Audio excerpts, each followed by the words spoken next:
Parfait. À vous, mesdames. Merci. Ok. Bon, du coup, je vais commencer. Donc, je suis Nathalie Twil. Je voudrais tout d'abord remercier Marion Brancourt et puis Guénola pour toute cette organisation pour la vidéo. Merci au CREI de Bretagne, au CRDI de Rennes pour l'invitation. Donc, c'est une présentation qu'on va faire à 3 voix. Donc, vous aurez 3 grandes parties. La première, je vais vous présenter l'évaluation fonctionnelle dans le trouble de la déficience intellectuelle, l'intérêt de l'évaluation, à quel moment on s'interroge sur une évaluation et quels outils on peut utiliser. Et puis ensuite, Anne-Hélène Lyonnais partagera une vignette clinique pour illustrer justement l'intérêt des évaluations, une vignette clinique enfant. Et ensuite, Fanny Tessier vous présentera une vignette clinique adulte. Alors, je vais commencer le partage d'écran.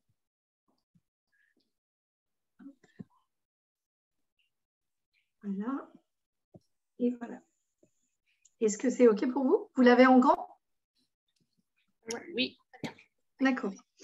Donc, notre topo, voilà, c'est autour de l'intérêt de l'évaluation fonctionnelle multidimensionnelle dans le trouble du développement intellectuel, du QI aux fonctions adaptatives, un nouveau regard, et donc avec 2 illustrations cliniques. Tout d'abord, le diagnostic et les évaluations fonctionnelles doivent être proposées à toute personne ayant des difficultés cognitives et neurodéveloppementales. Toute personne, quel que soit son âge, puisque nous avons des outils adaptés à chaque âge de la vie, doit pouvoir bénéficier d'un diagnostic confirmant ou non le trouble du développement intellectuel ou déficience intellectuelle et pouvoir poser les troubles associés. Est-ce qu'on a un trouble du spectre de l'autisme associé? Est-ce qu'il y a des problèmes visuels, neurovisuels, auditifs, moteurs? Et donc, chaque personne doit pouvoir bénéficier d'évaluations fonctionnelles, multidimensionnelles et régulières avec des outils adaptés selon le niveau de fonctionnement. Je reviendrai sur cette partie de manière plus précise. Donc, en complément de ces évaluations fonctionnelles, bien sûr, le diagnostic étiologique doit être proposé également, la recherche d'origine génétique, mais ce diagnostic étiologique n'empêche pas, en parallèle et même en amont, souvent, la proposition d'évaluation fonctionnelle. Donc, pour rappel très rapide, la déficience intellectuelle se définit par 3 critères. Une limitation significative du fonctionnement intellectuel, ça on l'a tous en tête, un QI inférieur à 70. Et puis, c'est bien un « et », une limitation significative du comportement adaptatif. C'est l'intelligence pratique dans la vie quotidienne. Aujourd'hui, un seul outil est validé en français et a été préconisé dans l'expertise INSERM 2016, c'est la Vineland 2. Donc, pour la Vineland 2, on doit retrouver 2 des 3 domaines principaux, parmi la communication, la vie quotidienne et la socialisation. Je rentrerai plus en détail dans la suite des diapos. 2 des 3 domaines inférieurs à 70 également. Et ces 2 critères doivent être présents durant la période développementale, durant l'enfance. Donc, c'est par rapport à la classification de la sévérité de la déficience intellectuelle ou du trouble du développement intellectuel, pendant longtemps, jusqu'au DSM-4, la sévérité de la déficience intellectuelle était fondée sur le QI. Un QI compris entre 50 et 69 permettait de parler d'une déficience intellectuelle légère. On parlait d'une déficience intellectuelle modérée entre 36 et 49, grave et profonde entre 20 et 35 et inférieure à 20. Et puis, depuis le DSM-5, le niveau de sévérité de la déficience intellectuelle se base aujourd'hui sur le comportement adaptatif, donc sur les résultats à la Vineland 2 comme outil utilisable en France, pour pouvoir justement évaluer le niveau de besoin de la personne, ce qui est beaucoup plus concret puisque vous verrez que le QI ne nous renseigne pas finalement sur le fonctionnement au quotidien de la personne, ni de ses points forts, ni de ses points faibles. On a une vision uniquement sur le fonctionnement cognitif et en plus, nos tests en France ne nous permettent pas de descendre en dessous d'un QI à 40. Alors, pourquoi et comment évaluer la personne ayant un trouble du développement intellectuel? On va parler de l'évaluation personnalisée pour aboutir à la construction du projet accompagné. Donc, l'intérêt de l'évaluation d'une personne avec un trouble du développement intellectuel, c'est d'abord pour pouvoir poser ou non le diagnostic de trouble du développement intellectuel. On a fait une recherche avec Vincent Desportes dans la région Rhône-Alpes.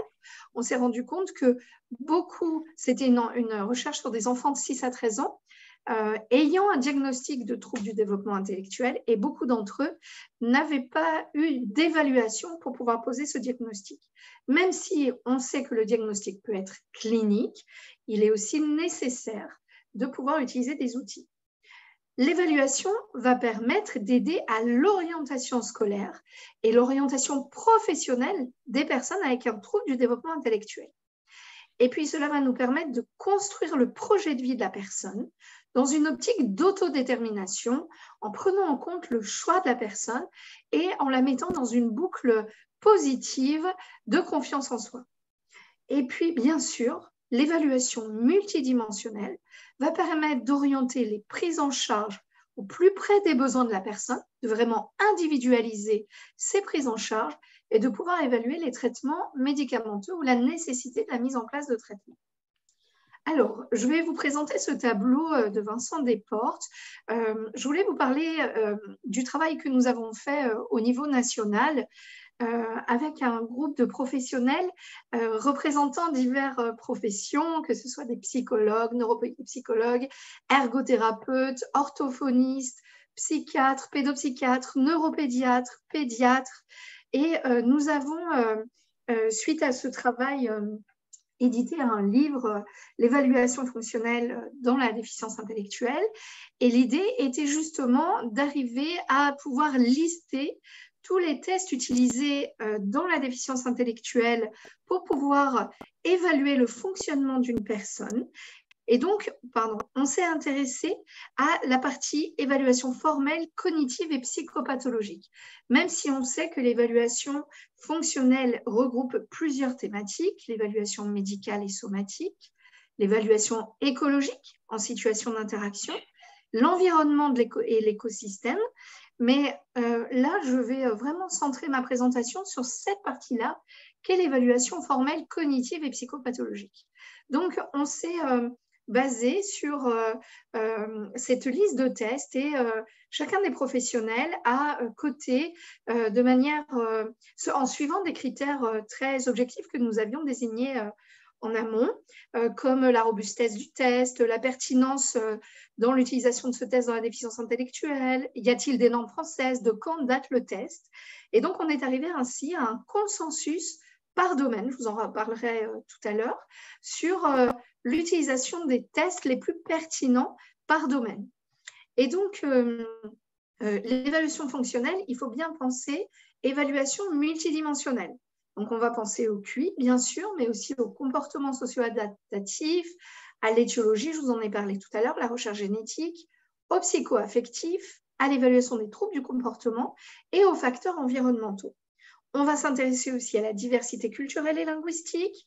On va évaluer les points forts, je vais revenir sur chacun de ces axes, pour aboutir à la construction du projet individualisé de la personne, en tenant compte de sa volonté, de ses choix, mais aussi de pouvoir proposer une guidance parentale quand c'est nécessaire. Donc, je vous parlais d'une évaluation multidimensionnelle. Voilà les domaines que nous avons construits avec le groupe, les domaines qui permettent d'avoir une vision globale du fonctionnement de la personne. Et donc, c'est pour chacun de ces domaines que vous retrouverez dans le guide une page de consensus avec les tests à utiliser selon le degré de sévérité de déficience. Et pour chacun des tests recommandés, vous avez une petite fiche qui synthétise les éléments les plus importants, l'âge cible, le professionnel concerné, le temps de passation et le niveau de déficience cible. Donc, vous voyez, on a un domaine efficience intellectuelle, le domaine des compétences adaptatives, les échelles développementales, tout ce qui est de l'ordre de la psychopathologie et des comportements, le domaine du langage, le domaine de la sensorimotricité et coordination motrice, les fonctions cognitives spécifiques comme la mémoire, l'attention, tout ce qui est maths, les cognitions et les interactions sociales, avec le repérage notamment du diagnostic et du diagnostic du trouble du spectre de l'autisme, et puis qualité de vie et douleur. Donc, je vous disais, une évaluation multidimensionnelle, mais qui va tenir compte des particularités de la personne. On a aujourd'hui un large choix d'outils à disposition et donc on va adapter le choix de l'outil par rapport aux particularités de fonctionnement de la personne. On va privilégier par exemple dans le cas d'une suspicion d'un trouble du neurodéveloppement chez l'enfant la batterie SON-R qui est vraiment adaptée pour les enfants non verbaux ou même verbaux mais qui justement, nous on est sur plutôt une administration non verbale et pour les enfants aussi non francophones ou avec une surdité. Et puis ensuite, on va choisir des tests par rapport à l'âge réel quand cela nous semble pertinent. Donc, on va d'abord proposer une évaluation multidimensionnelle et puis surtout, ce qui va nous intéresser, c'est d'évaluer les points forts de la personne. On va vraiment analyser ses forces, ce qui va nous permettre de soutenir les points de fragilité.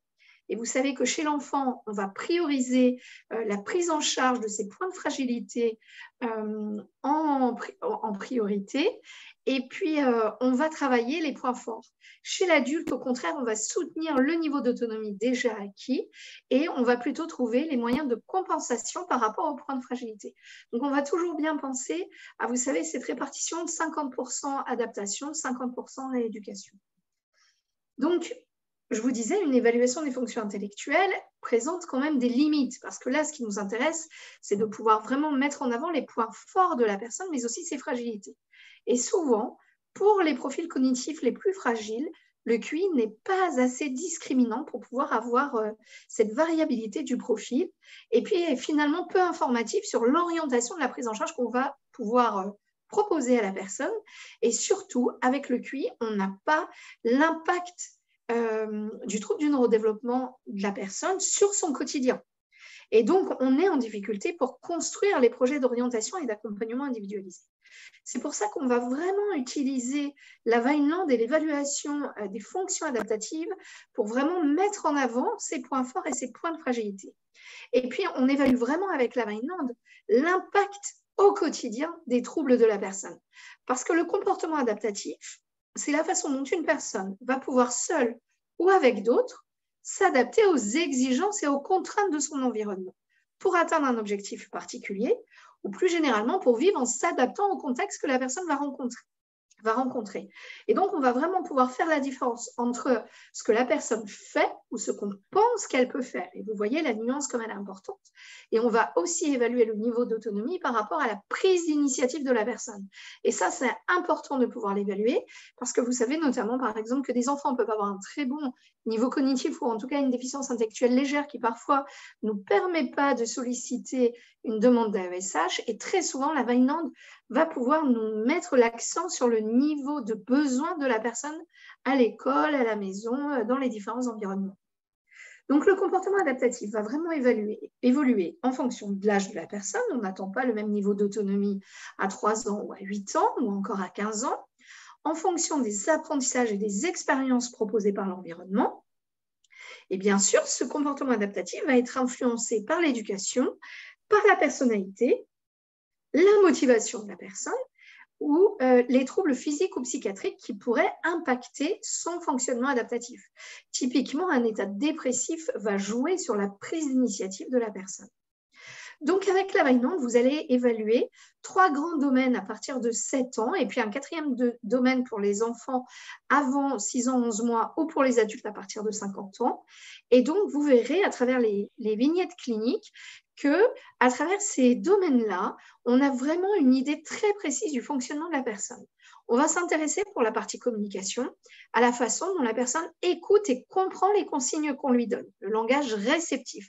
Et très souvent, vous savez, les répondants nous disent « il le comprend, mais il le fait que quand il a envie. Je pense qu'il le comprend, mais il ne le fait pas. » Et très souvent, grâce à ce sous-domaine, on se rend compte du niveau en âge développemental de compréhension et parfois, on a des surprises et ça nous permet vraiment de nous réajuster par rapport au niveau de la personne. On va s'intéresser au langage expressif, comment la personne utilise le langage pour communiquer, aux capacités en lecture et écriture. Ensuite, pour le domaine vie quotidienne, On va s'intéresser à la façon dont la personne prend soin d'elle-même.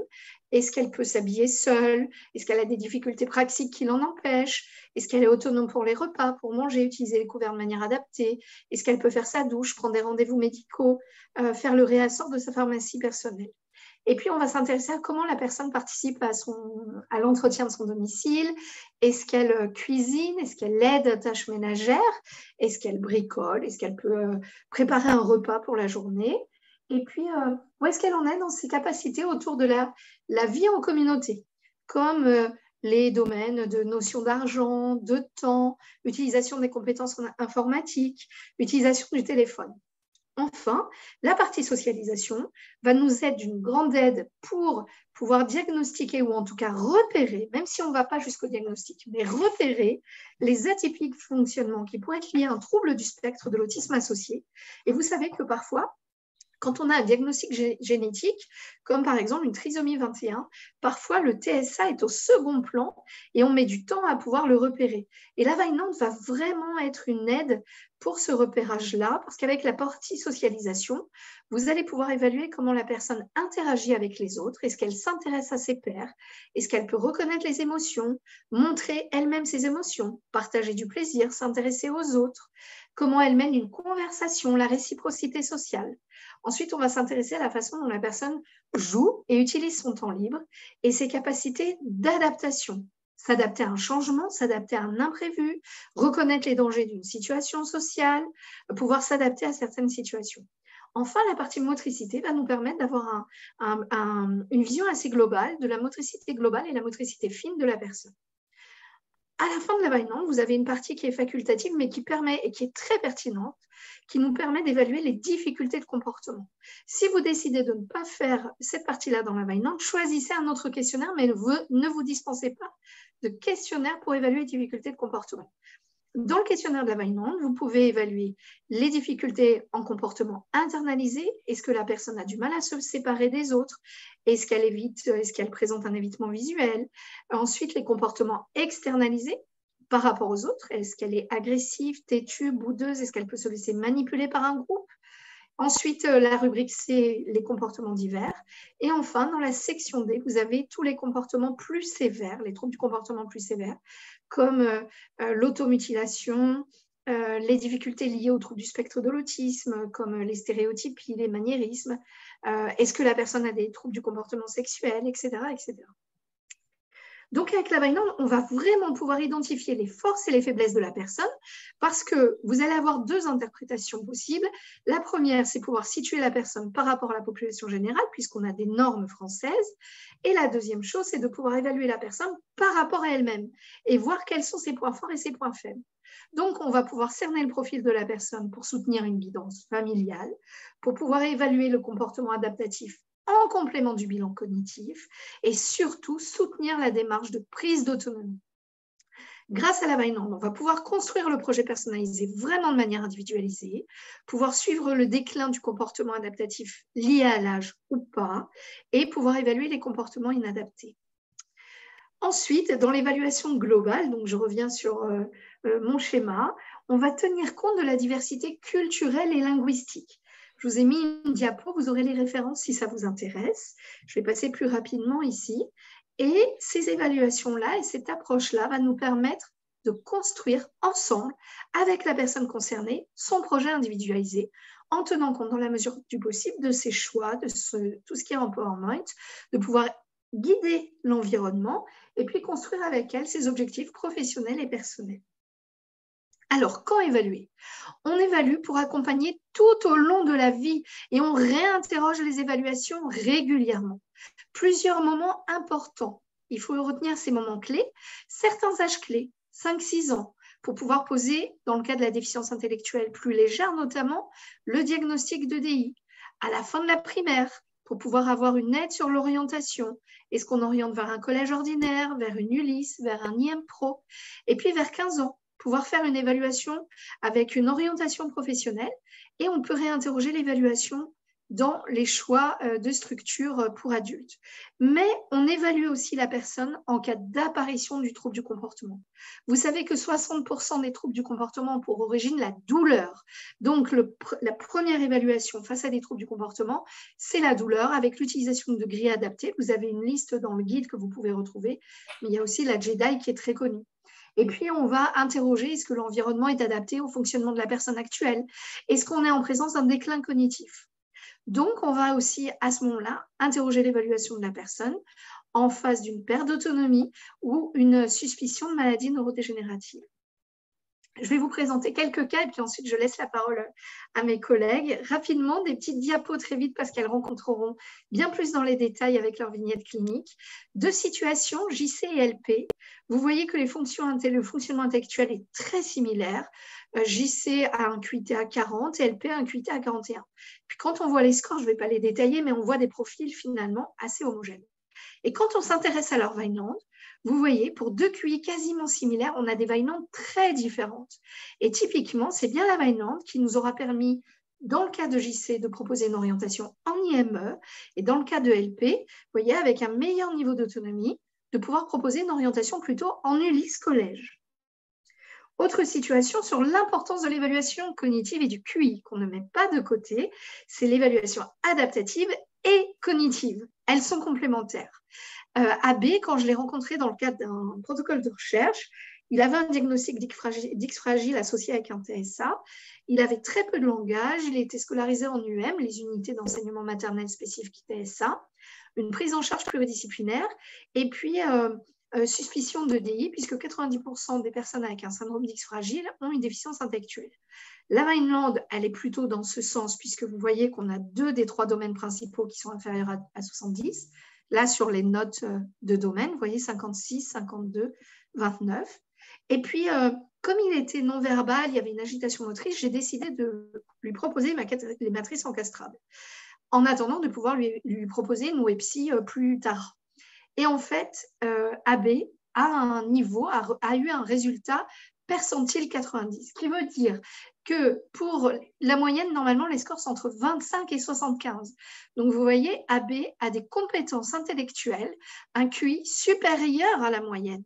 Donc, on a écarté le diagnostic de déficience intellectuelle. AB fait partie de ces 10% de personnes avec un X fragile qui n'ont pas de déficience intellectuelle. Donc, vous voyez l'importance et de la mesure de l'adaptatif et du QI. Dernière vignette, si j'ai le temps, très rapidement.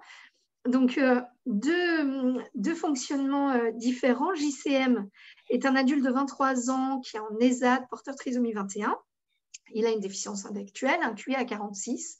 BG, c'est un homme qui arrive au CRA avec une demande de diagnostic de la part de son épouse et on pose effectivement le diagnostic de trouble du spectre de l'autisme sans déficience intellectuelle. Vous voyez, il a un QI qui est parfaitement dans les normes et puis la dose qui est positive. Et quand on regarde, alors pardon, juste un point, BG, quand on l'a rencontré, il était sur le point de se faire radier de Pôle emploi, il n'arrivait pas à maintenir des emplois, c'était très compliqué. Et quand on a fait les Vineland, regardez, elles sont quasiment identiques. BG est l'adulte sans déficience intellectuelle, en bas à droite, JCM, l'adulte porteur de trisomie 21 avec une déficience intellectuelle, et vous voyez 2 Vineland quasiment identiques. Donc c'est bien la Vineland qui nous a permis d'orienter BG vers la MDPH pour faire une demande d'RQTH, et puis surtout, on a soutenu la demande d'orientation en ESAT, pour que l'ESAT soit un tremplin vers ensuite un ESAT hors mur ou un travail ordinaire, mais en tout cas, il y avait besoin de ce passage dans un milieu protégé au vu des difficultés de BG. Donc, voilà, je laisse la parole à, du coup, Anne-Hélène.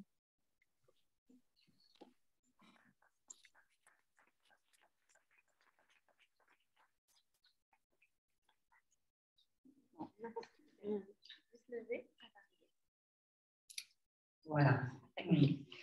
Moi, avant d'illustrer les propos de Nathalie, je vais vous présenter la situation de Chloé. Vas-y, Nathalie. Voilà, une petite fille qui est née en juillet 2016. Elle nous arrive au CAMS en avril 2019, donc elle avait 2 ans et 9 mois. Elle a eu 2 suivis antérieurs dans 2 CAMS différents. Et suite à des déménagements, voilà, elle nous arrive chez nous.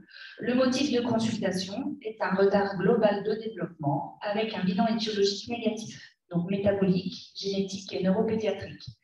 Je tiens à préciser, pour faire lien du coup avec les présentations de ce matin, notamment du docteur Rioux, qu'au niveau génétique, on s'était arrêté, enfin, les équipes s'étaient arrêtées donc, au niveau des chromosomes et des gènes. On n'avait pas été dans tout ce que le docteur Rioux a pu voilà, préciser par la suite. Diapo suivante. Au niveau de l'anamnèse, il s'agit d'un couple recomposé, donc c'est la seule enfant du couple. On peut noter que du côté maternel, il y a un demi-frère qui a donc hypotonie macrocéphalique et qui a été suivi en CMB. C'est une donnée qui est importante pour la suite de l'histoire. Une grossesse voilà, avec un tabagisme modéré, contraction utérine précoce, un retard de croissance, un fœtal qui avait été noté, et donc un triple test négatif à la trisomie 21. Accouchement par voie basse, sans complications, un pierre normale, courbe de croissance dans toute son évolution. La courbe de croissance n'inquiète pas. Elle a quand même quelques antécédents, notamment un torticolis, un réflexe gastro-œsophagien, voilà, un RGO, d'évolution favorable et un pied valgus. Quand elle est reçue au CAMS, c'est une petite fille qui est gardée au domicile par la maman, donc elle a 2 ans et 9 mois. Il y a un projet de crèche envisagé pour le mois de mai, juin, et à ses 3 ans, une scolarisation pour septembre, puisqu'elle aura 3 ans en juillet. Le bilan d'entrée, je ne vais pas le détailler, comme on est un petit peu pris par le temps, et au vu des présentations, notamment du docteur Rousseau, qui a bien détaillé toute la procédure au niveau neuropédiatrique. Donc le bilan s'est effectué, on voit les décalages en termes de mois, qui sont globales dans toutes les sphères. À noter quand même qu'il y a eu des recherches au niveau ophtalmo, ORL, RAS, mais ophtalmo, il y a une hypermétropie qui a nécessité voilà, un suivi orthoptique dès son plus jeune âge avec des difficultés neurovisuelles. Et donc, comme je vous le disais, une croissance au-dessus des courbes, mais qui n'inquiète pas. Diapo suivant. Ah oui, c'est un problème. Ah voilà, c'est bon. Donc, elle nous arrive voilà, sur son année de 3 à 4 ans, puisqu'elle a 3 ans en juillet, et là, je vous balaye jusque le juillet d'après, sur ces 3-4 ans. C'est pour nous une année voilà, d'observation de sa courbe développementale, de bilan fonctionnel.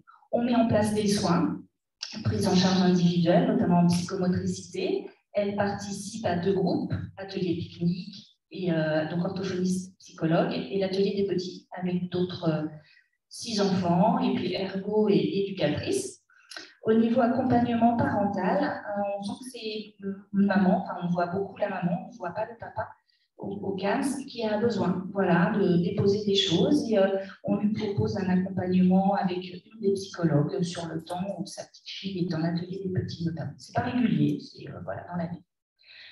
Pour la socialisation, on voit, voilà, ça ne se passe pas très bien. Donc, la crèche est abandonnée au bout de 3-4 jours, donc au mois de mai-juin, avec une petite fille qui avait beaucoup de difficultés à la séparation, qui, voilà, une maman qui vivait mal le fait de voir pleurer sa petite fille. Donc, arrêt de laisser crèche et scolarisation au mois de septembre. Sur l'année aussi difficile, alors, ce qui n'a pas aidé, et je le précise, c'est que c'est l'année Covid. Donc, au mois de mars, tout s'est arrêté. Voilà, le CAMS, l'école, voilà. Nous, on n'avait ni masque, on n'avait rien du tout. Donc, le temps qu'on s'organise, voilà, ça a été bien 2 bonnes semaines pour réussir à avoir un petit peu de matériel et de pouvoir, du coup, aller à domicile. Mais c'est une année vraiment qui ne nous a pas permis de recul suffisant pour prendre certaines décisions, puisque la scolarisation a été au mois de mars et les parents ont fait le choix de ne pas rescolariser sur la fin d'année. Donc oui, scolarisation difficile, mais qui a duré 3-4 mois, un mi-temps avec pas mal d'absentéisme et ensuite plus rien. L'orthophonie, d'emblée, notre neuropédiatre avait conseillé voilà, un avis en libéral, qui ne s'est pas fait sur cette année-là non plus. Il n'y a pas eu de contact pris par la famille vers les orthophonistes. Croissance toujours, comme je vous le disais, RAS. Merci Nathalie. Et donc, 2e année de prise en soins sur les 4-5 ans de Chloé. Là, c'est l'année où il va falloir quand même qu'on réfléchisse à l'orientation, parce que le cadre s'arrête à 6 ans. On réfléchisse aussi un petit peu au diagnostic, un petit peu pour aider l'orientation, comment faire, où. Et donc, on met un plan de soins, vraiment, on se dit, là, on blinde le truc, on met 6 professionnels sur ce dossier, en sachant qu'on a énormément d'enfants, on ne peut pas mettre 6 professionnels pour chaque enfant. Mais voilà, pour cette petite fille, on fait le choix de le faire. Donc, ergo, orthophoniste, psycho, psychomote, voilà, quelque chose d'assez étoffé. Au niveau de l'orthophonie, ben là, on insiste un peu plus auprès des parents en disant qu'on veut un bilan de langage, c'est important par rapport à ce que Chloé nous montre de sa communication verbale et par rapport aux remontées scolaires. Donc, ça va être important. Je précise, on ne voit pas très bien avec les... Voilà, c'est que sur l'année, les parents n'auront pas inscrit Chloé sur liste d'attente auprès des orthophonistes. Au niveau de l'accompagnement parental, c'est une année difficile. On voit qu'il y a une perte de confiance dans les liens réciproques. Il y a plein de sujets d'agacement, mais je pense que les parents ont aussi plein de sujets d'agacement vis-à-vis de l'équipe. Et je me permets de remercier le témoignage des parents de ce matin, voilà, où c'est pas simple et où que les parents s'autorisent à dire aux équipes, voilà, c'est pas toujours facile. Donc, on sent bien que ça ne va pas d'un côté et de l'autre, mais on n'arrive pas à mettre le doigt sur et à se parler sur ce qui ne va pas. La scolarisation nous alerte, c'est au secours, convocation des parents, du CAS, progression de cette petite fille très lente, en dessous de sa classe d'âge dans tous les domaines de la scolarisation.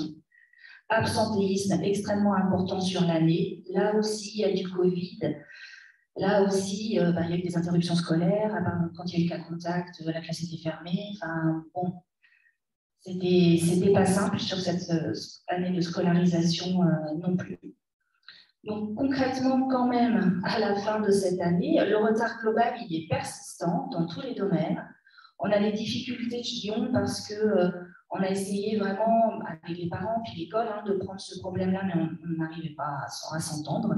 Sur l'encoprésie, c'est une petite fille qui avait un fécalome et du coup, qui avait des fuites de sel qu'elle ne pouvait pas contrôler. Après, elle était propre au niveau urine, elle n'avait pas de difficulté à aller aux toilettes, à accepter d'être propre, mais en fait, le fécalome empêchait une évacuation claire, nette des selles au moment voulu. Et donc, elle devait porter des couches. On voit une néophobie aussi alimentaire qui s'installe sur la nouveauté. C'était compliqué du coup pour l'école parce que pas de cantine, mais l'école voulait qu'elle aille à la cantine pour aller à la journée. Enfin, c'était aussi un sujet délicat et de conflit partenarial. On voit une fragilité émotionnelle. Et la cerise sur le gâteau sur cette année-là, catastrophique, c'est qu'on a un désaccord. 15 parents. C'est-à-dire qu'au niveau équipe, au niveau de son développement, nous, on envisageait une orientation plutôt CESAD. Les parents étaient contre et pouvaient nous le dire. Eux, ils voulaient une orientation CMP, comme pour pour le demi-frère, c'est-à-dire le fils de madame, avec une équipe et un fonctionnement qu'ils connaissaient. Et ils ne voulaient pas, ils pouvaient nous dire qu'ils ne voulaient pas d'intervention professionnelle à domicile. Une double cerise sur le gâteau, double crème, c'est qu'au-delà du conflit avec les parents, ça amenait au niveau du CAS et de l'équipe une énorme tension toute l'année. C'est une situation, dès qu'elle était abordée en équipe avec les pros qui s'occupaient de l'enfant, mais avec les pros qui ne s'occupaient pas de l'enfant, de vives tensions. On n'arrivait pas à se parler sur ce dossier-là. C'était très, très conflictuel aussi dans l'équipe. Diapo suivante. Donc, à la fin de cette 5e année, on avait en visu qu'il fallait quand même réussir à avoir un projet commun d'orientation qui corresponde aux besoins de cette petite fille, avoir une dernière année. Nous, aux 6 ans, on arrête, donc il y avait une urgence d'orientation, mais pas de rupture de parcours. Et donc, sur l'été 2021, on s'est dit, c'est pas possible de continuer comme ça, on arrête les suivis, et on se pose. On se pose avec les parents, dans le cadre donc d'une évaluation en 3 étapes, qui s'est effectuée d'abord avec un bilan neuropsychologique. En 2e étape, on a fait une évaluation fonctionnelle, la Myland, et la 3e étape, ça a été des regards croisés et des échanges interdisciplinaires en équipe, et notamment avec un avis pédopsychiatrique. Donc, le bilan neuropsychologique de Chloé, voilà. Si j'ai entouré ce qui est pour les néophytes comme moi, ergothérapeute, de bilan neuropsy. Moi, ce qui m'intéresse, c'est déficience intellectuelle ou pas. Et comme la similitude est à 9, cube à 10 et matrice à 7, voilà, on savait qu'à 5 ans, Chloé n'était pas déficiente intellectuelle. Ceci étant, une fois c'était dit, et au vu de toutes les difficultés de cette petite fille, il devait bien y avoir quand même des choses, une hétérogénéité des résultats, et notre collègue neuropsychologue a fait un travail de points forts et de points faibles chez cette petite fille-là, qu'elle a donc partagé avec les parents et qu'elle nous a partagé aussi en équipe. Donc, par exemple, au niveau de ces points forts, il y a du raisonnement verbal, tout ce qui est domaine visuel, visio-spatial, visio-constructif, vitesse de traitement de l'information visuelle, des capacités de mémoire et surtout la mise en place de stratégies possibles, pointage, vérification, autocorrection. Par rapport au point de vigilance qui devait être accompagné, on pouvait parler de l'exploration visuelle et du balayage. On a vu que c'est une petite fille qui avait des problèmes visuels très tôt. Des connaissances lexicales fragiles, son raisonnement fluide et des fonctions exécutives aussi fragiles. Diapo suivante. Suite à ce bilan neuropsychologique, on a proposé une Vineland que j'ai effectuée. Ça a été un moment vraiment fondateur dans le lien avec les parents et qui a rejailli vraiment sur toute l'équipe et sur toute la dynamique après le travail avec les parents. Il faut savoir, comme le disait Nathalie, que la Vineland est donc un questionnaire avec les parents. Alors, moi, je vous dirais, bah oui, mais moi, je peux faire des entretiens. Hein, dans ma prise en charge ergo, on voit les parents, on partage ce qu'on fait avec l'enfant. Voilà, pendant une demi-heure, on peut échanger, on détermine sur ce qu'on a envie de faire, ce qui se passe en séance. Bah, ça n'a pas suffi. Ça n'a pas suffi sur les 2 ans de suivi avec cette petite fille, parce qu'on en a fait des entretiens, on les a rencontrés. Mais voilà, on ne sait pas, on s'est rencontrés physiquement, mais on ne s'est pas rencontrés dans le travail et dans l'équipe que l'on doit former, parents professionnels, dans l'intérêt de l'enfant. Cette Vineland, cet entretien, cette 1h30, oui, au moins 1h30 ensemble, a vraiment été porteuse avec c'est la maman qui est venue me rencontrer et on a pu parler en toute honnêteté. Elle a pu exprimer vraiment un regard sur cette petite fille et passer, je pense, en tant qu'experte. C'est elle qui savait, c'est elle qui me donnait les éléments, c'est pas moi qui disais j'ai vu que j'ai, voilà, c'est elle. Et qu'est-ce que sa petite fille faisait dans son quotidien avec elle? Et ensuite, moi, je le retravaillais, je le retraduisais en Vineland. Mais cela lui a donné une place, je pense, et moi, je me suis astreinte à une qualité d'écoute sur un temps un peu suspendu que je n'avais pas eu l'occasion de lui donner sur l'année passée. En sachant que par rapport à l'organisation, on a une file active de 110 enfants pour un budget de 60 enfants. On en a 300 suivis espacés. C'est coûteux en temps, il ne faut pas le nier, hein, ces outils-là. Mais au vu des résultats, je ne regrette en rien ce temps-là. Et en fait, d'un commun accord avec le médecin, j'ai suspendu les séances individuelles qui, de toute façon, n'avançaient pas grand-chose. Donc voilà, ce temps-là, je l'ai pris et j'ai repris les séances ensuite. Mais pendant ce temps d'évaluation, je n'ai pas vu Chloé en individuel. On peut voir, ouais, juste Nathalie, en haut, tu m'as dit de dire, donc je vais dire que les 4 domaines, et c'est important, on voit, sont pathologiques, puisqu'inférieurs à 70. Donc, il n'y a pas de DI, soit, mais son fonctionnement adaptatif, il n'est pas bon pour son âge. Donc, il faut chercher, il faut creuser. Diapo suivante, s'il te plaît. Donc là, un petit peu plus en détail, ce qui est intéressant sur la Vineland, c'est qu'on peut voir à chaque fois que malgré son décalage, malgré ses difficultés, il y a des points forts et des points faibles qui peuvent aider, du coup, notamment dans le déroulé de l'entretien, et puis aussi pour, bien évidemment, au futur, penser le projet de vie de l'enfant. Moi, j'ai beaucoup insisté, on avait travaillé ça en équipe, hein, ce tableau-là, on l'avait vu en équipe, de comment j'allais l'appeler, comment on ne donne pas les âges d'habitude du tableau aux parents. Et sur ce dossier, on a décidé de donner les âges équivalents pour voilà, voir une petite fille en plus basée sur ce que la maman pouvait nous dire, mais qui est à la fois une prise de conscience sur ce qu'il en est actuellement de son développement et de quoi faire pour l'aider, quoi faire.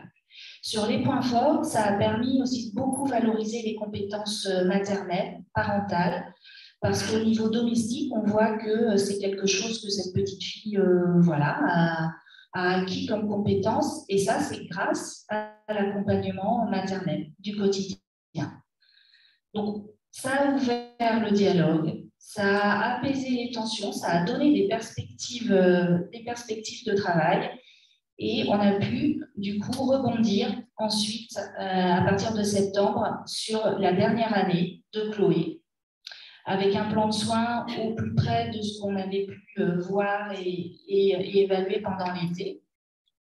Une orthophonie, bien là, les parents ont inscrit leur petite fille sur liste d'attente. Ils ont vu, on verra ça sur la diapo d'après, au niveau communication, langage, que ça restait une difficulté. Donc, ça a fait sens pour les parents. Ils ont inscrit leur petite fille sur liste d'attente. Au niveau de l'accompagnement parental, on a revu notre façon de faire. C'est que l'année d'après, on avait vu que les parents avaient besoin d'un suivi. Ils le disaient. On avait orienté en libéral en disant nous, ce n'est pas la mission du CLAMS, on est là pour Chloé, on ne peut pas aussi suivre les parents. On a revu, on a dit non, finalement, il n'y avait rien eu en libéral, peut-être pour des soucis financiers, enfin, on ne sait pas. Mais donc, sur cette dernière année-là, une psychologue suivait Chloé et l'autre psychologue, on en a deux, en ce moment on en a deux, suivait les parents et pouvait faire des entretiens, voilà, où ils venaient déposer les choses qu'ils avaient besoin de déposer, hors équipe, hors travail avec Chloé. C'est pas hors, mais c'était des lieux bien et des temps bien différents. C'est pour ça qu'on avait différencié les psychologues. On a mis en place des visites à domicile que j'ai effectuées. Il est entendu que l'orientation, les difficultés d'orientation aussi étaient liées à des peurs parentales, de faire entrer des professionnels à domicile et pourquoi, dans quel but. Donc, on avait réussi à nouer un lien de confiance grâce à ce point de Vaillant et sur des objectifs communs. Donc, j'ai pu aller à domicile, à savoir que c'est une année de séparation parentale. Donc, je suis allée au domicile du papa et au domicile de la maman. Au niveau de la scolarisation, eh bien, au mois d'octobre, je n'ai pas cru mes oreilles. Je me suis dit que ce n'était pas la bonne petite fille, que je n'étais pas dans la bonne classe. Il y a eu une AESH, 12 heures par semaine, mais en 6 semaines, elle a rattrapé tout son décalage au niveau des apprentissages scolaires. Elle suivait l'apprentissage de grande section et elle avait une très bonne intégration dans le groupe. Plus de difficultés de séparation. Elle avait des copains, des copines, elle était invitée aux anniversaires. Voilà. Dans l'année, on a pu aussi s'entendre avec les parents sur le fécalome. Ils avaient en fait très peur, et ils n'ont pas réussi vraiment à le dire, mais de pratiques invasives pour leur petite fille, sur qu'est-ce qu'on allait faire dans le corps de leur petite fille pour évacuer ce fécalome. On a réussi à pouvoir en parler, il a été évacué. À partir de ce moment-là, la propreté a été acquise. Nouveauté alimentaire aussi possible, elle pouvait du coup manger à la cantine. Alors, c'était toujours un petit peu compliqué, elle a une hypotonie au niveau oral, donc la mastication, toutes les choses un petit peu dures, difficiles. Bon, il lui faut du temps et elle n'en mange pas beaucoup, mais en tout cas, elle a accepté de pouvoir goûter. Une très belle évolution psycho-affective. Et donc, on a pu comme ça, grâce aussi avec les consultations pédopsychiatriques et consultations aussi de médecins NPR, éliminer différentes pistes diagnostiques. On a éliminé la déficience intellectuelle, on a éliminé, donc là je fais rappel à la diapo du Dr Rousseau aussi sur les différents TND, où on a pu par élimination enlever déficience intellectuelle, enlever le TSA, enlever le trouble de la coordination, enlever le TDAH, il en reste d'autres.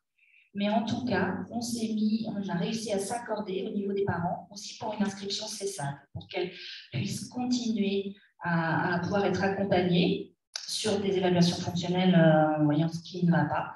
Et chose aussi intéressante dans la poursuite, c'est qu'ils ont accepté la reprise des recherches génétiques. Donc, comme le disait le docteur Rioux, les nouveautés la dernière, et notamment sur l'exome. Parce que sur l'été, il y a eu un épisode, il y a 3 mois, un épisode de convulsion.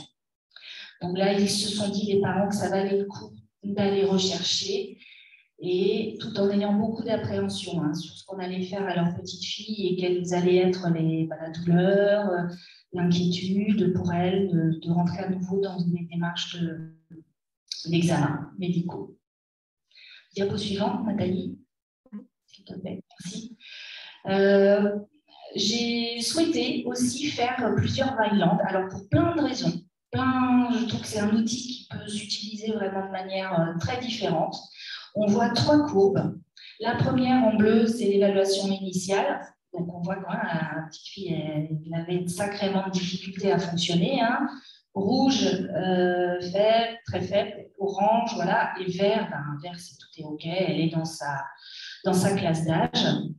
Et j'ai proposé à la maman au mois de juin, on allait se quitter, sur la fin de l'année de travail, de refaire une Vineland pour moi, en tant qu'équipe, pouvoir aussi donner quelque chose et une évolution de la courbe développementale à l'équipe relais du CESAD, mais aussi en arrière-pensée à me dire que ça va être un chouette outil pour valoriser tout le travail et toute l'équipe qu'on a réussi à créer cette année et de valoriser les compétences parentales et ce qui avait été fait au domicile. Donc ça, c'est la courbe rouge. On voit une belle évolution de cette petite fille, notamment, vous voyez, au niveau moteur, au taquet, voilà, il n'y a plus du tout d'inquiétude là-dessus. On voit toujours des domaines un peu fragiles. Et la courbe verte, c'est la courbe effectuée avec le papa au mois de septembre. Je ne l'aurais pas effectué s'il n'y avait pas eu ce colloque, mais je trouvais intéressant d'avoir l'avis du papa aussi. Donc je l'ai appelé, la petite fille était plus du tout suivie par mon service, etc. Mais il a accepté de bon cœur, vraiment en disant oui, c'est la moindre des choses que je peux faire pour vous. Donc que ça allait être un échange vraiment d'expérience autour de la trajectoire développementale et de toute cette histoire qu'on avait vécue ensemble. Donc, vous voyez la courbe verte du papa. Je n'ai pas fait le moteur parce que je savais que de toute façon, il n'y avait aucune inquiétude là-dessus. Et voilà, pour avoir fait des visites à domicile dans l'année, je lui ai épargné ce temps-là. Mais on voit que cette petite fille, elle est un peu différente quand même. Elle se comporte d'une manière différente avec le papa et la maman. Bon, ça serait intéressant d'y travailler, de voir un petit peu ce delta-là. Mais ce qu'on peut remarquer quand même, c'est qu'au niveau de la communication, au niveau donc de l'expressif, elle a bien décollé, mais que le réceptif n'a pas beaucoup bougé. Et qu'il est donc largement temps d'avoir une prise en charge orthophonique qui démarre là en septembre 2022. Dernière diapo, Nathalie, merci. Donc cette démarche d'évaluation nous a vraiment permis, nous équipe, une observation, une meilleure compréhension de la trajectoire développementale de Chloé qui n'était pas simple et qui n'est toujours pas. Voilà, d'affiner les pistes diagnostiques, de s'accorder aussi au niveau orientation, je pense, d'enfin faire équipe avec les parents. Ça a été vraiment un moment fondateur. Et puis, ce n'est pas indéniable, ça a apaisé aussi l'équipe, c'est-à-dire que sur la dernière année, Chloé n'a jamais été du coup sujet de tension au sein de l'équipe et des réunions de coordination. Ça a pu remobiliser, fédérer. Et je voudrais terminer par une phrase de Léa Dormois, qui le cite dans son livre sur l'évaluation diagnostique enfant TSA, que je trouve assez parlante, moi qui m'a beaucoup parlé pour ce dossier. C'est que le processus d'évaluation doit être conçu comme un espace thérapeutique, un champ de découverte et de savoir partagé entre l'enfant, sa famille et le professionnel. Je passe le micro à Fanny.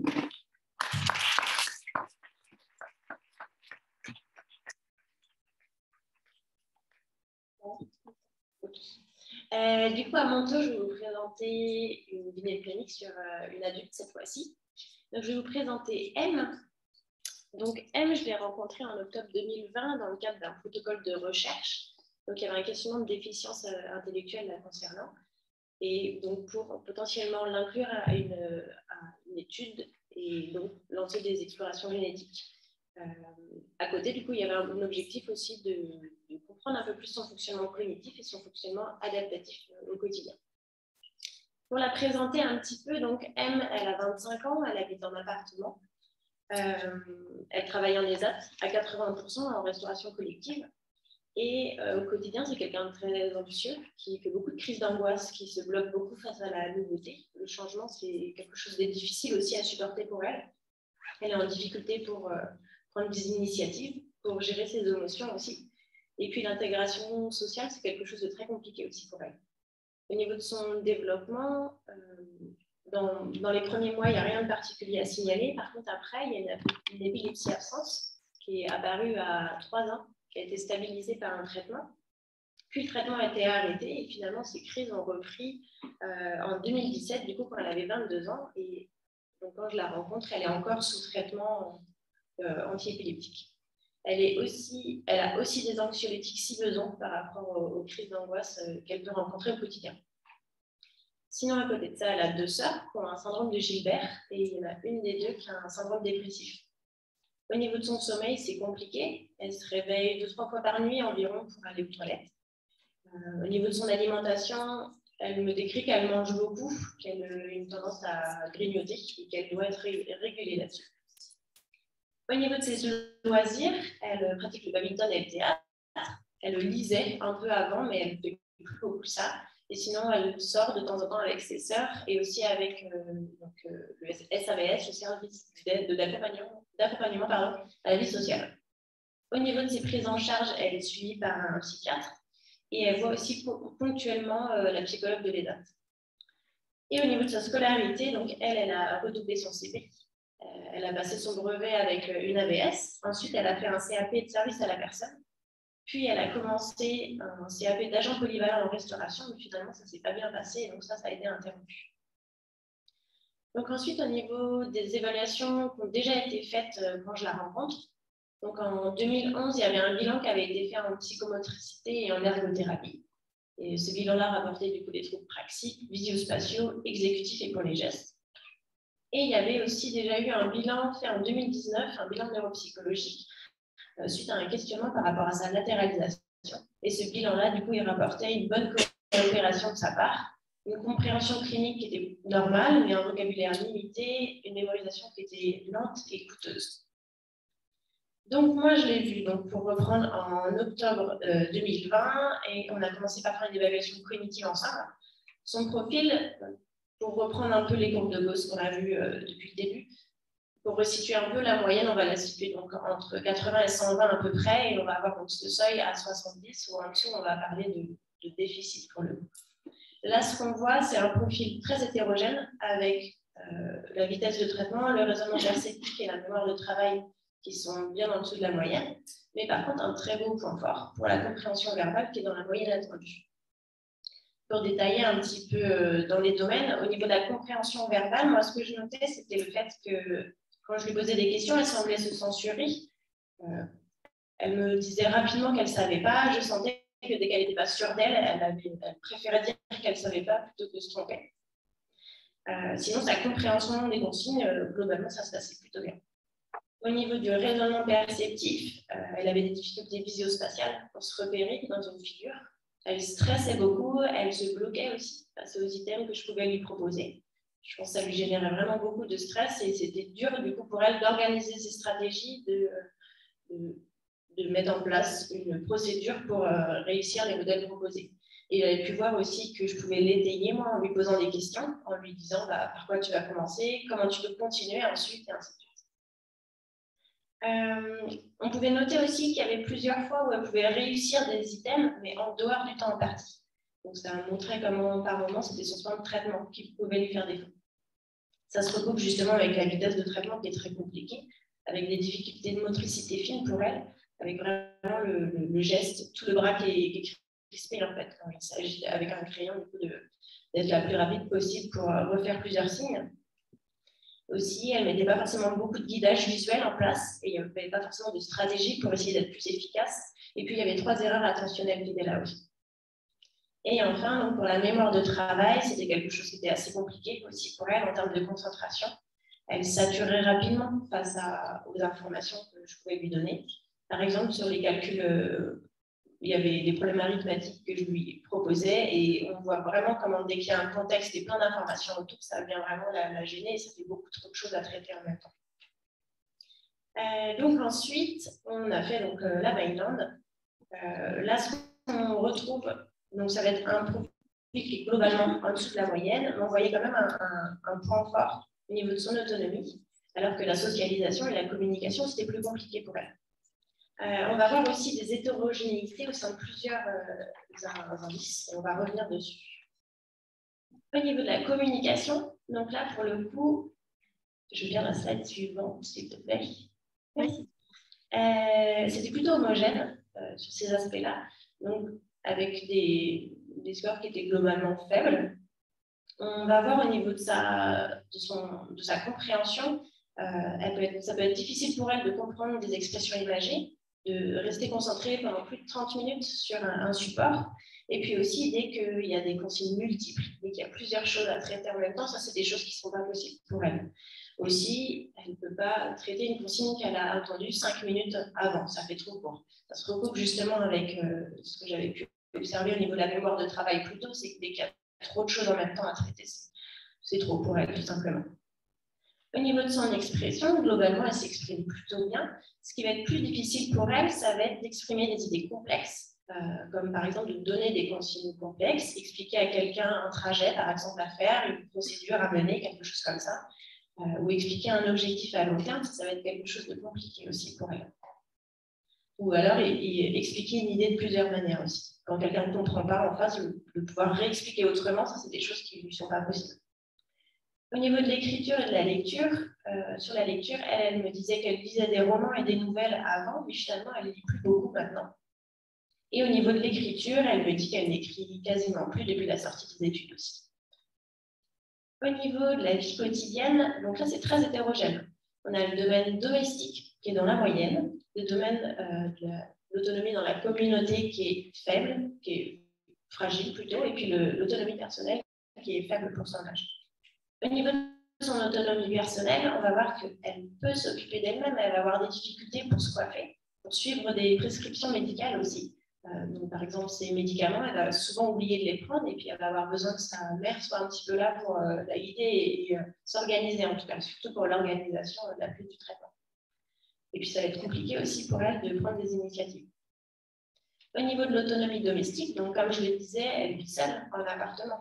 Donc pour le coup, elle sait s'occuper de son foyer, du foyer, elle sait l'entretenir, faire ses repas. C'est des choses qui se passent plutôt bien pour elle, même si elle peut rencontrer des petites difficultés s'il faut faire des recettes plus complexes en pesant des ingrédients, par exemple, et en suivant une méthodologie. Ça, c'est des choses qui lui posent plus de soucis. Et enfin, au niveau de l'autonomie en communauté, les parents me décrivent à ce moment-là le fait qu'elle gère bien son argent. Donc, on reviendra là-dessus plus tard, justement. Donc, à ce moment-là, elle gère bien son argent, mais elle va avoir du mal à faire un nouveau trajet, à s'organiser dès qu'il y a quelque chose de nouveau à mettre en place, comme un trajet donc, en bus à prendre ou quelque chose comme ça. Ou aussi, si elle est malade et qu'elle doit donc prévenir les autres qu'elle ne peut pas venir, ça, c'est des choses qu'elle ne gère pas elle-même. Ça va être sa mère qui va communiquer à les autres. Il peut d'ailleurs arriver le fait aussi qu'elle rate un jour de travail parce qu'elle est trop stressée, comme son premier jour de travail, par exemple. Donc, en fait, ensuite, au niveau de la socialisation, là aussi, c'est très hétérogène, avec l'adaptation qui est dans la moyenne attendue, alors que les relations interpersonnelles et ses temps de loisirs vont être plus faibles. Au niveau de ces relations, on va voir que pour elle, c'est dur d'entretenir des relations amicales ou des relations amoureuses, c'est des choses qui sont compliquées. Elle a du mal à comprendre les signaux implicites. Elle a des attentes pas toujours raisonnables aussi en amitié. Et puis, elle ne va pas forcément coopérer avec d'autres personnes pour organiser une activité, pour planifier quelque chose. Au niveau de ses loisirs, ça va être dur pour elle d'intégrer des règles du jeu complexes de planifier une activité, donc comme on le disait, et puis elle va faire finalement peu de sorties avec des amis. Donc il y en a quelques-unes avec le SAVS, mais il n'y en a pas beaucoup au final, si on creuse un petit peu plus. Et au niveau de son adaptation, globalement, ça se passe bien. Elle a conscience du danger, elle est respectueuse envers ses collègues de travail. Et puis, elle va être prudente aussi quand elle s'exprime, elle va pas être sans filtre. Globalement, ça se passe plutôt bien pour ça. Ça peut être plus dur, par contre, pour elle de contrôler sa colère ou sa peine quand elle a une critique constructive, par exemple, qui lui est faite. Ça, c'est des choses un peu plus dures à gérer. Et donc ensuite, le domaine de la motricité, donc on l'avait fait ensemble de manière qualitative, parce que ce n'est pas normé du coup pour cet âge-là. On retrouvait donc des difficultés de motricité globale, par exemple pour sauter ou pour attraper une balle. C'est des choses qui peuvent la gêner, par exemple au badminton, où c'est dur pour elle de faire le mouvement voulu, et il va y avoir souvent un temps de réaction aussi de sa part.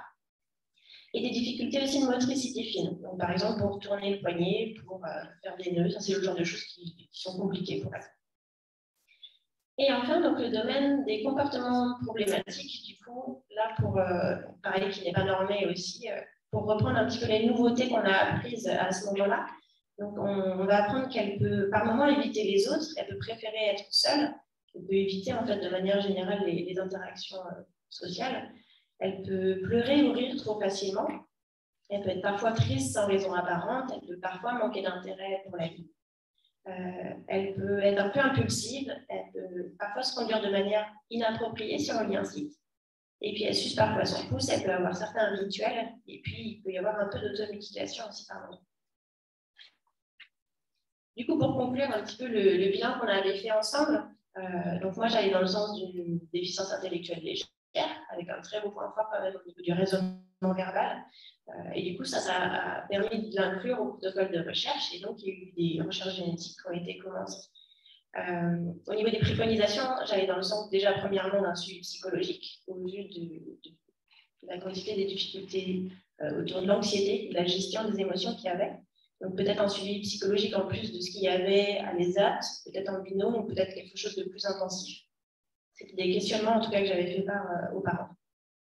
J'avais aussi évoqué l'importance peut-être de parler des problèmes de sommeil avec son traitant ou le médecin qui avait aussi HU à ce moment-là. Comme elle se réveillait souvent pour aller aux toilettes, du coup, pour écarter la piste d'un problème physiologique. Sinon, à côté de ça, on avait repéré l'importance, du coup, pour elle de mettre en place des guidages visuels, des caches pour se concentrer au mieux, de limiter les informations qu'on lui dit, de ne pas trop en dire d'un coup parce qu'elle sature vite, de l'accompagner pour proposer ses stratégies de raisonnement. Et puis aussi, on voyait l'importance d'être soutenue pour elle par un service comme le SAVS pour la soutenir justement dans ses relations sociales. Donc après tout ça, il y a un programme d'éducation thérapeutique du patient qui s'est mis en place du coup dans notre service en génétique en 2021. Donc avec une partie pour les aidants et une partie pour les patients qui vise du coup à travailler des aspects comme l'autonomie au quotidien. Donc il y a des premiers groupes qui ont été mis en place en 2021 et ensuite on s'est vite posé la question de, donc à la base ces groupes-là pour les patients étaient pour des adolescents. Et on s'est vite posé la question de l'ouvrir peut-être et refaire une session pour des jeunes adultes qui pourraient présenter des difficultés similaires d'autonomie et qui pourraient, par exemple, du coup, avoir une déficience intellectuelle légère. Donc, on a commencé à réfléchir aux différents patients qui pouvaient être preneurs peut-être de ce type d'atelier-là. Et du coup, moi, j'avais pensé à M, parce que du coup, elle avait des difficultés d'autonomie, parce que les relations, c'était des choses compliquées pour elle, aussi la compréhension des situations sociales.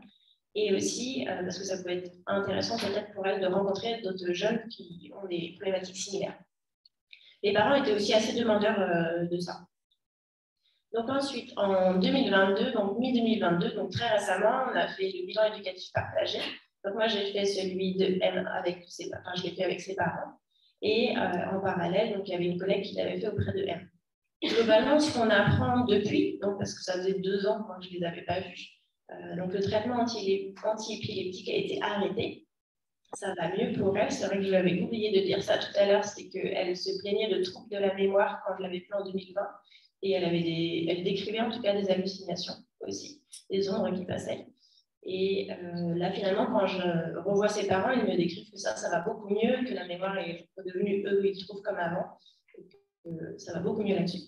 Sinon, a évoqué aussi, les parents ont reparlé du sommeil, du fait qu'elle se réveillait souvent en criant, par exemple en pleine nuit, qu'elle se plaignait de sortes de souvenirs en fait, du collège. Et du coup, on a parlé peut-être d'une prise en charge en EMDR qui pourrait peut-être être intéressante pour elle.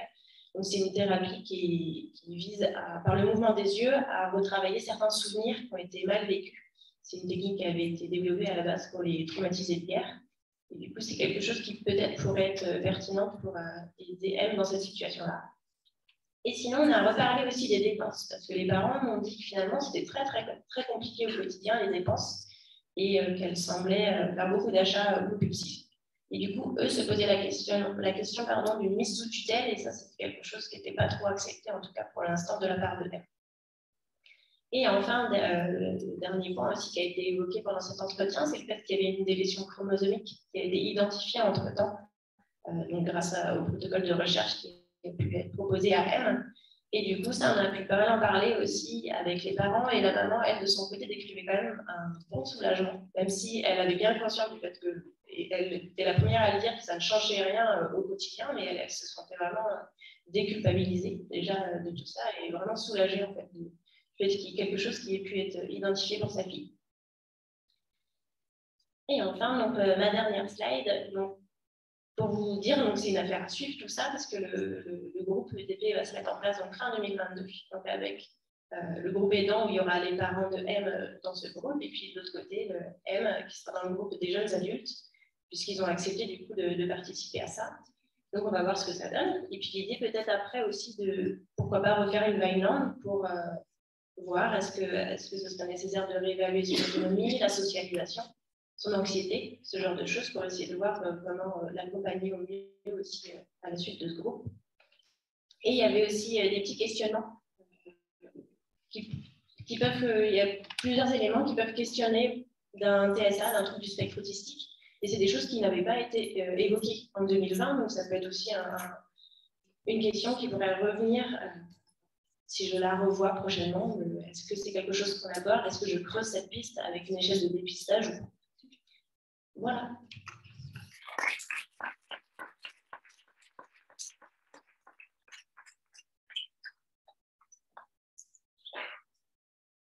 Merci à vous trois pour ce gros travail très approfondi qui vient nous donner aussi un éclairage, là encore, sur un outil et la façon dont on peut le mobiliser. Et ce qu'on avait souhaité aussi en sollicitant, c'était de donner à voir justement que voilà, ces outils-là ne sont pas que l'affaire d'experts. Alors bien sûr, on développe cette expertise-là après, d'évaluer ces situations, mais voilà, c'est de la place de chacun, comment on peut s'emparer d'un outil, et puis avec des visées aussi, c'est ça qui est intéressant, différentes. Voilà. Est-ce que vous avez des questions dans l'audience? Oui, tout là-haut.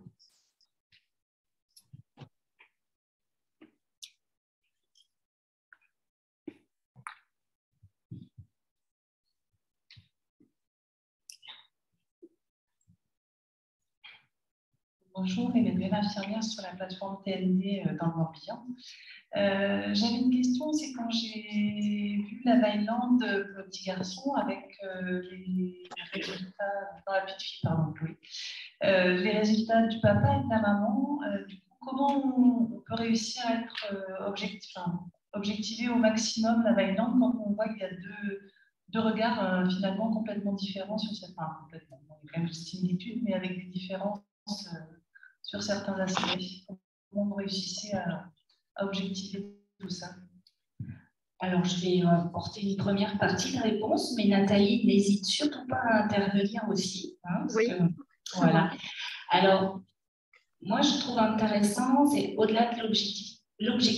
C'est ce que les parents nous disent. On va prendre ça comme c'est, en fait. Là, sur les écarts de courbe, il y a Chloé chez sa maman, Chloé chez son papa. Sur ce dossier, concrètement, si j'avais à continuer à intervenir, hein, parce que je ne suis plus l'enfant du matcha, on a une chance, c'est que les parents se parlent. On n'est pas dans un divorce conflictuel. Ils mettent l'intérêt de l'enfant au premier plan. Donc, dans l'intérêt de Chloé, ils communiquent très bien, ils échangent les informations. Voilà. Ça pourrait être un échange tripartite de retour de ce que je n'ai pas fait, c'est pas dans mes fonctions maintenant. Le papa savait que ce qu'il me donnait là, c'était vraiment cadeau pour vous et qu'il n'y aurait pas de retour, vous ne m'en demandez pas particulièrement, mais qu'il n'y aurait pas de retour très concret. C'est intéressant et surtout de voir que c'est au niveau du jeu social, notamment. Moi, ça m'a beaucoup occupée chez cette petite fille-là au tout départ, où je vous n'avez peut-être pas eu le temps de voir, mais elle était évaluée à 12 mois d'âge de développement pour une enfant qui avait 5 ans à l'époque. Donc, autant dire que c'est abyssal l'écart par rapport à sa classe d'âge. Et que chez le papa et chez la maman, elle est différente. Moi, je pense personnellement qu'on n'a à la fois pas à juger. Je ne me mettrai pas sur cette place de jugement, mais simplement de réflexion parentale sur à eux deux, qu'est-ce qu'ils en disent de cet écart de courbe et qu'est-ce qu'ils pourraient faire ensemble pour changer la chose, ou est-ce que ça correspond à des habitudes de vie aussi, propres au domicile maternel et propres au domicile parental, en sachant que Chloé fonctionne très bien dans le cadre scolaire, au niveau de ses jeux et de son lien à l'autre avec les enfants de sa classe d'âge, au niveau scolaire. Donc, bon, je ne sais pas si Nathalie, tu aurais d'autres choses à rajouter.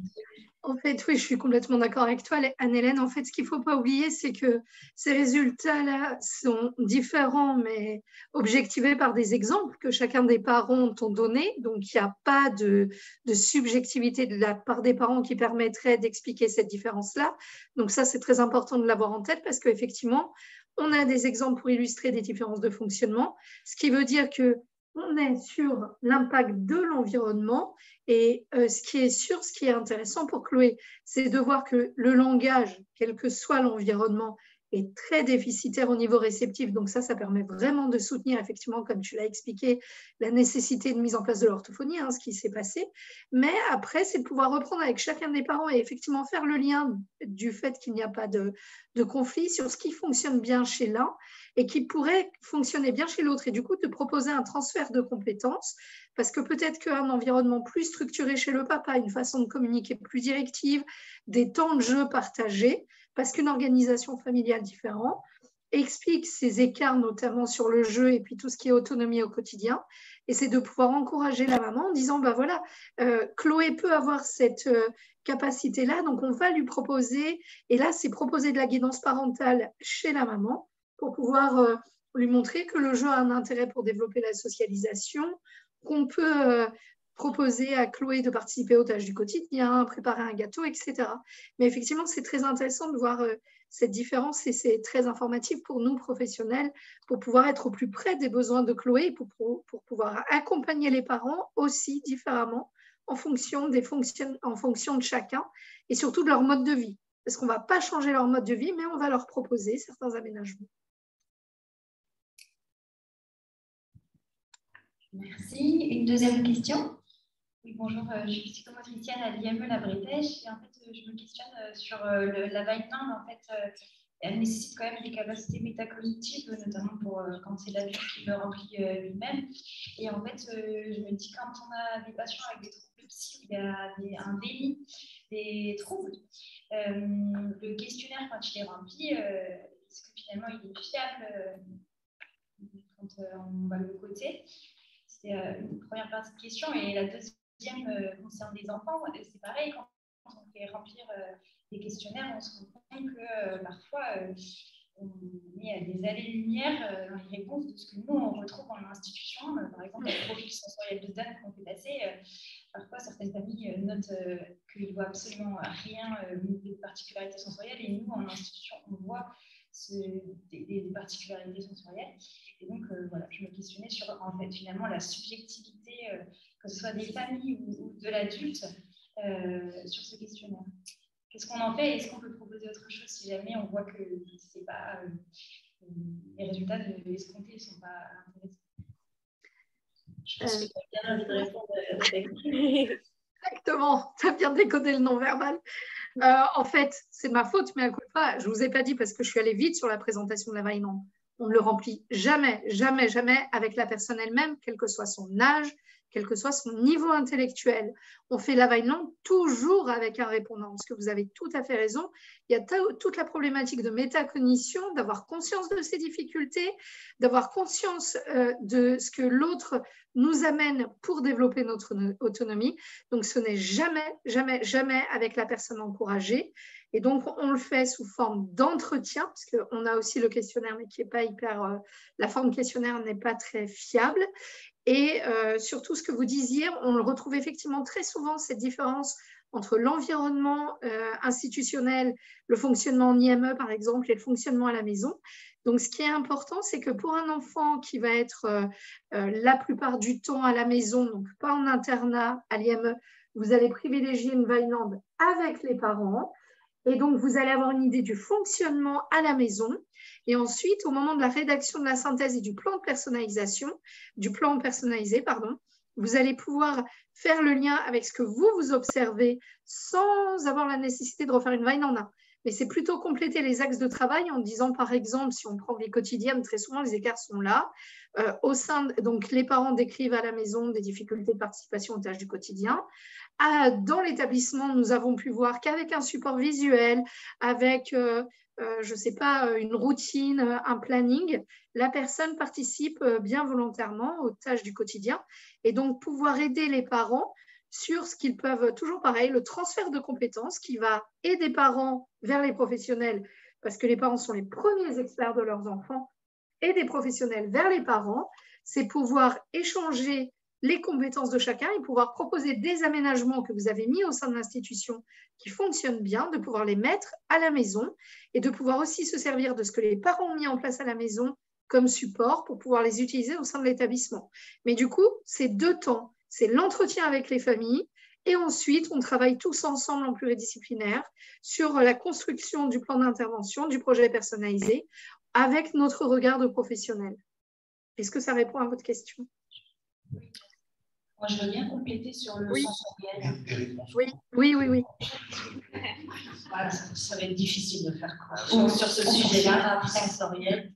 Mais effectivement, le profil de Dunn est ce qu'il est, c'est-à-dire un questionnaire parent, donc avec le regard parent et tous les aménagements parentaux pour permettre à un enfant qui a des difficultés sensorielles de pouvoir fonctionner au mieux dans son environnement.